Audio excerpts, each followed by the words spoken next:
खुशकिस्मत हो तुम, दस्तावेजात असली निकले। तो क्या तुम्हें शक था?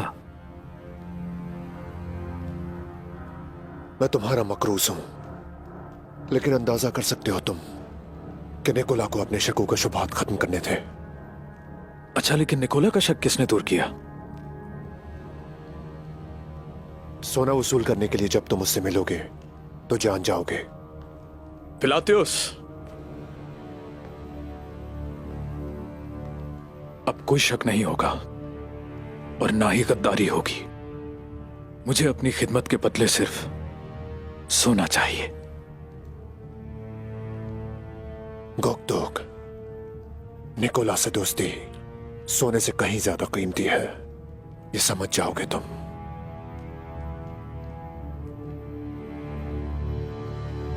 और मुझे इसमें कोई शक नहीं।